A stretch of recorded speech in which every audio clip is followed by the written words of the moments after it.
Matapos mabakante ng halos 7 taon, isang malaking cycling event ang nakatakdang magbalik ngayong 2025 na mas pinalaki, mas challenging at mas exciting na bersyon na Larga Pilipinas na magsisimula sa darating na Agosto.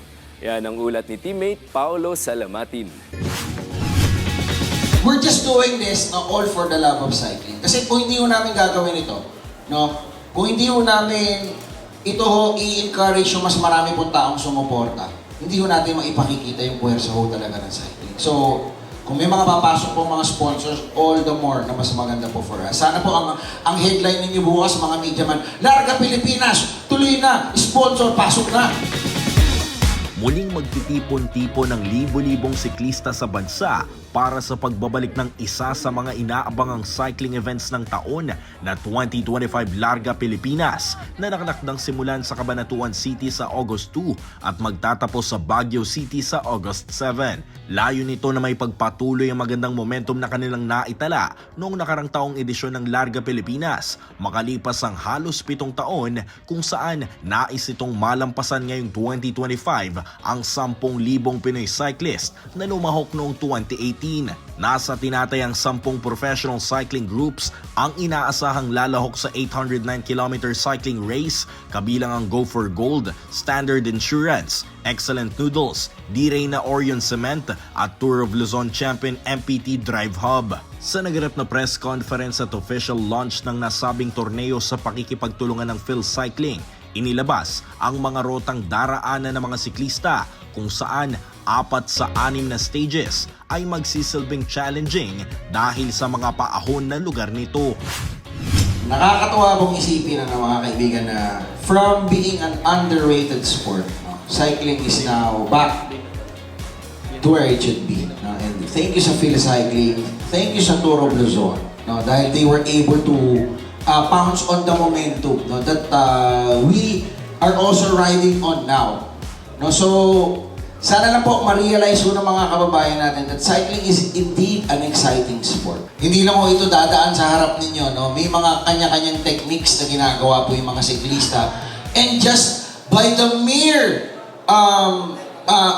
stamina na ipinakikita po nila, talagang masasabi natin na they're indeed one of a kind. So sana it's about time that we appreciate our cyclists, we appreciate the sport, and tayo pong mga nasa media, mabigyan din ho natin ito ng chance na mas maihatid pa sa mas maraming mga followers. Maliban sa mga kurbada at rutang daraanan ng mga siklista, ibinahagi ng mga organizers na isa rin sa mga hamon na dapat ikonsidera ng mga partisipante ang pagpalo ng panahon ng tag-ulan sa kalagitnaan ng kompetisyon. Part ng challenge yung weather condition, part din ng hazard yung mga kondisyon sa kalsada na minsan may ulan, minsan wala. Pero we hope na bigyan tayo ng cycling gods ng magandang panahon sa August. Pero whatever it is, ready po yung mga riders natin, yung mga cyclists natin, iskin na anong kondisyon, sanay sila. Dagdag ko lang, alam niyo, since nung sinimula nung namin iplano itong Larga Pilipinas, nila Ma'am Sunshine, tsaka nila Atty. Pro and Ma'am Badel, nananalangin na ho kami agad kasi very critical po kasi yung August. Dun ho yung mga bagyo natin eh. Pero, ang maganda po, and sana po Panginoon, ay magtuloy-tuloy kasi po, ngayon pa lang bumubuhos na po yung ulan eh. So by that time, hopefully, awa ng Diyos, gaya nung ginawa ko namin ng 2018, nagdasal po kami ng todo, mas matindi ho yun. Dahil September and October yun. Yun ho talaga yung mga bagyo. So, hopefully maubos na ho yung mga ulan ngayon, yung mga kargada po ng mga ulap.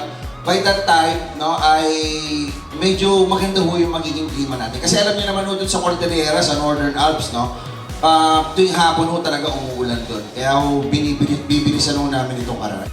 Meron namang protocol, extreme weather protocol sa UCI na sinusunod ng lahat ng mga officials in a race. So we will decide if we need to push or continue the race or stop, and then depende na lang sa panel kung ano yung magiging resulta. If we were able to obtain a significant parang result dun sa stage na yon, then we will see what would happen. But definitely, there's an extreme weather protocol na sinusunod ng lahat ng officials in cycling.